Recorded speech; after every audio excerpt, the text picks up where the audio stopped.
तो हम 7 चैप्टर पढ़ रहे हैं, इंट्रोडक्शन टू माइक्रोबायोलॉजी। ये महाराष्ट्र के लिए और ये फ्री में वीडियो है, और हम लोग जूम में लेक्चर भी प्रोवाइड कर रहे हैं। प्लीज़ अगर आपको जूम लेक्चर में ज्वाइंट होना है तो अपना मतलब हमें नीचे कमेंट कर दे ताकि हम आपको लिंक दे सकें। तो सबसे पहले हम चैप्टर पे आते हैं। तो चैप्टर का नाम क्या है? Introduction to microbiology. तो सबसे पहले माइक्रोबायोलॉजी का मीनिंग क्या होता है? देखो, माइक्रोबायोलॉजी का मीनिंग होता है study of micro organism. Micro organism जो एकदम छोटे से रहते हैं, मतलब जो नेक्ड आई से नहीं दिखा जाता, उसके बारे में स्टडी करना। तो हम सिर्फ उसका इंट्रोडक्शन पढ़ेंगे। तो सबसे पहले हमारे पास यहाँ पे 3 पॉइंट है। सबसे पहला पॉइंट है अप्लाइड माइक्रोबायोलॉजी, सेकंड है इंडस्ट्रियल माइक्रोबायोलॉजी, और थर्ड है प्रोडक्ट्स। तो अब यहाँ पे हम सबसे पहले आते हैं अप्लाइड माइक्रोबायोलॉजी में।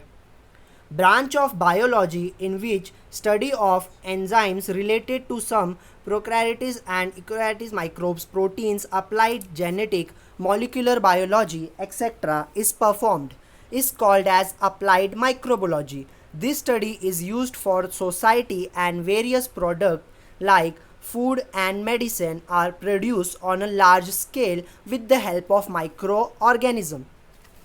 तो यहाँ पे कुछ वर्ड है, देखो, branch of biology which study of enzymes. Enzymes का एग्जैक्ट मीनिंग क्या होता है? क्या आपको पता है मतलब एग्जैक्टली एंजाइम्स का मीनिंग क्या होता है? तो देखो, एंजाइम्स एक ऐसे मतलब बायोलॉजिकल मॉलिक्यूल्स रहते हैं, मतलब एक टाइप का प्रोटीन रहता है, ठीक है, जो डाइजेशन के लिए हमें हेल्प करता है, हमारे मतलब मेटाबॉलिज्म के लिए हेल्प करता है। तो इसमें मतलब अप्लाइड माइक्रोबायोलॉजी में मतलब ये आ गया कि जो प्रोडक्ट है, जो फूड्स वगैरह है, जैसे कुछ प्रोटीन की दवा हो गई, जैसे कुछ दही हो गया, मतलब हमारे बॉडी को लिए जो अच्छा करे, मतलब हेल्पफुल हो, तो उसकी स्टडी, उसको हम बोलते हैं अप्लाइड माइक्रोबायोलॉजी, ठीक है। और उसके बाद है industrial microbiology. This science is related to commercial use of microbes in which various economic, social and environment related process and product are include. Various microbial process useful for this purpose are carried out. Industrial microbiology. सबसे पहले industrial, मतलब industry का तो meaning आपको इतना easily पता है, factories हो गए ये सब में।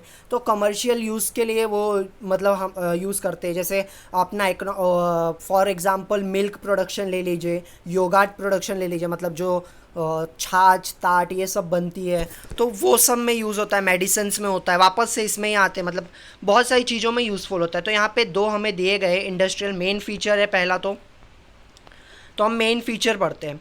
Various production with the help of fermentation process, example bread, cheese, wine, raw material for chemical, enzymes, nutrients, medicine etcetera. देखो, माइक्रोबायोलॉजी वापस से, ये जो माइक्रो ऑर्गेनिज्म रहते हैं, ये अभी फॉर्मेशन का सबसे बड़ा एग्जांपल ले लो। जैसे आपके पास एक अच्छा खासा दूध है, मतलब जो मिल्क है, ठीक है, मिल्क को आप घुमाते हो, उसको फर्मिनेशन बोलते हैं, मतलब जो बार बार नॉर्मली हम लोग उसको बार बार शेक करते हैं, ठीक है। तो उससे हमें चीज़ मिलता है, हमें दही मिल जाती है अगर हम उसको वो कर दें, हमें ताट मिल जाती है। और जैसे वाइन का वो मतलब चीज़, ये wine raw material for chemical, enzyme, nutrients, medicine, मतलब वाइन बनाने में भी जो अल्कोहल वगैरह बनता है उसमें अलग अलग माइक्रो ऑर्गेनिज्म के यूज़ होते हैं, और न्यूट्रिएंट्स जो बनते हैं उसमें भी माइक्रो ऑर्गेनिजम्स के यूज़ होते हैं, ठीक है। Use of microbes for garbage management and pollution control. आपको पता है ऐसे कीड़े मकोड़े भी रहते हैं जो पूरा गार्बेज, प्लास्टिक, कचरा वगैरह खा जाते हैं और एनवायरनमेंट को क्लीन कर देते हैं। आप ज़रूर गूगल में सर्च कर लीजिए, ऐसे काफ़ी कीटाणु रहते हैं, ठीक है, तो वो भी हमारे लिए यूज़फुल होते हैं। देखो यहाँ पे, can you recall, we use the fermentation process while conversion of milk into yoghurt, which microbes are useful for this process. अभी यहाँ पे देखो, ऑलरेडी इन्होंने एग्जाम्पल भी दे दिया और आपसे ही क्वेश्चन पूछा है कि कौन से माइक्रोब्स यूज़फुल होते हैं ये प्रोसेस के लिए। तो कैसे आप मतलब एक नॉर्मल मिल्क से योगर्ट बनाते हो, तो उस वक्त आप कौन से माइक्रोब्स यहाँ पे यूज़ करते हो, ठीक है। अब प्रोडक्ट्स, डेयरी प्रोडक्ट्स। सबसे पहले यहाँ पे अभी 3 प्रोडक्ट रहेंगे। देखो, पहला रहेगा डेयरी प्रोडक्ट, सेकंड है योगर्ट प्रोडक्ट, थर्ड है बटर, फोर्थ है चीज़ प्रोडक्ट, एंड फिफ्थ है प्रोबायोटिक्स। नहीं, ये तो अलग हो गया, ठीक है। तो हम जाते हैं वापस से dairy product. Since Asian days milk is converted into various product for preservation purpose. Of course बहुत पहले से, बहुत बहुत पुराने ज़माने से ये चला आ रहा है कि मतलब लोग दूध को प्रिजर्व करने के लिए चीज़, ये देखो चीज़, बटर, क्रीम, कैफिर, योगर्ट और अलग अलग चीज़ों में उसको संभाल के रख देते। फॉर एग्जांपल अगर आप मिल्क रखोगे मोर देन 24 आवर्स तो वो ख़राब हो जाएगा। येस ऑफकोर्स ख़राब हो जाएगा, बट अगर आप बटर रखते हो तो काफ़ी दिन तक चलता रहता है। तो पीपल थिंक्स दैट मतलब वो यूज़ करते थे, उसको प्रिजर्व करते थे और बाद में उसका खाते थे, ठीक है। Water content and acidity of milk changes during formation for this product and texture, taste and flavor is improved। देखो क्या होता है कि जब फॉर्मेशन होता है, मतलब जब मिल्क से किसी चीज़ को निकाला जाता है बाहर, जैसे हम मिल्क से योगर्ट बाहर निकाल रहे हैं, तो क्या होता है जो मिल्क में एसिडिटी और वाटर रहता है तो वो अलग हो जाता है, सेपरेट हो जाता है। उससे क्या होता है जो मिल्क का जो टेस्ट रहता है वो कम पड़ जाता है, मतलब फीका हो जाता है। तो पीपल यूज़ करते हैं, उसमें टेस्ट डालते हैं, थोड़े से फ्लेवर डालते हैं। आपने देखा रहेगा जैसे बटर आता है तो, या फिर श्रीखंड ले लीजिए, सॉरी बटर ही ले लीजिए, तो अलग अलग फ्लेवर में आते हैं। जैसे आजकल मैंगो फ्लेवर हो गया, काफ़ी सारी फ्लेवर्स में बटर वगैरह आने लगे हैं। This process are perform on a large scale with a more skill. Of course पहले लोग हाथ से करते थे नॉर्मली, मतलब पूरा हाथ से ही पूरे दूध को घुमाते रहते थे, बहुत टाइम जाता था। लेकिन जैसे जैसे टेक्नोलॉजी आ रही है, पीपल स्किलफुल हो रहे हैं, वो जल्दी जल्दी प्रोडक्शन कर रहे हैं और काफ़ी सारी अभी तो मांग उठ रही है। खास करके फ्रांस में तो वो चीज़ वगैरह की मांग बहुत ज़्यादा उठती है। For production of most of the milk product, bacteria in milk itself are used. Only cheese is produced with the help of fungi. अभी यहाँ पे आपको एक बात बता देता हूँ। जो यहाँ आपने देखो ये लाइन पढ़ा कि मिल्क प्रोडक्ट के अंदर ही जो बैक्टीरिया रहता है उसी को यूज़ किया जाता है, मतलब ज़्यादातर जो मिल्क से प्रोडक्ट बनता है। लेकिन जो चीज़ रहता है, चीज़ कौन से माइक्रोब से बनता है? फंगी यूज़ करते हैं। उसके लिए क्या यूज़ करते हैं वो लोग? फंगी यूज़ करते हैं। आपको पता होगा फंगी क्या है, ठीक है।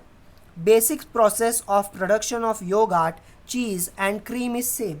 देखो यहाँ पे लिखा है जो बेसिक प्रोसेस रहता है, जो नॉर्मल स्टार्टिंग का फर्स्ट फेस रहता है, तो योगर्ट बना लो, चीज़ बना लो, क्रीम बना लो, उसका प्रोसेस सेम है। Milk is pasteurized at a beginning to destroy unwanted microbes. It's then fermented with the help of lactobacilli. In this process, lactose sugar of the milk is converted into lactic acid, and milk protein are calculated with the help of lactic acid. Beside, compounds with taste and flavor are also formed. Example, dactyl has the flavor of butter. अब यहाँ पे देखो एक मतलब ये थोड़ा समझ लेना नॉर्मली। अब यहाँ पे क्या लिखा है? Milk is pasteurise at the beginning to destroy unwanted microbes. जो भी मतलब अभी देखो घर में हम लोग दूध गर्म करते हैं, यहाँ से हम एकदम नॉर्मल एग्जांपल लेता हूँ मैं। दूध गर्म करते हैं तो दूध गर्म करते हैं तो सारे माइक्रोब्स मर जाते हैं, लेकिन it is then fermented with the help of lactobacilli. मतलब लैक्टोबैक्ली एक ये है माइक्रोब्स है, उसके यूज़ से। और देखो in this process lactose sugar of milk is converted into lactic acid. जो लैक्टोज शुगर जो मिल्क का रहता है, देखो मिठास रहती है, उसको लैक्टिक एसिड में बदला जाता है। जो मिल्क के प्रोटीन रहते हैं उसको अलग मतलब अलग किया जाता है लैक्टिक एसिड यूज़ करके। Beside compound with a taste and flavour are also, for example diacetyl has a flavour of butter. अभी देखोगे तो बेस्ट एग्जांपल ले लेते हैं बटर का। देखो अभी क्या करो, दूध है, दूध में हम लोग ने ये लेमन का ये डाल दिया, थोड़ा सा रस डाल दिया, एसिड डाल दिया, तो वो क्या हो जाएगा? दही फट जाएगा। और अगर देखो घर में आपके नॉर्मली दूध फटता भी है तो उसका टेस्ट थोड़ा बटर जैसा रहता है, ठीक है। तो ये 8 मिनट की वीडियो हो गई है, तो आशा करता हूँ ये पार्ट 1 था, आपको समझ में आएगा।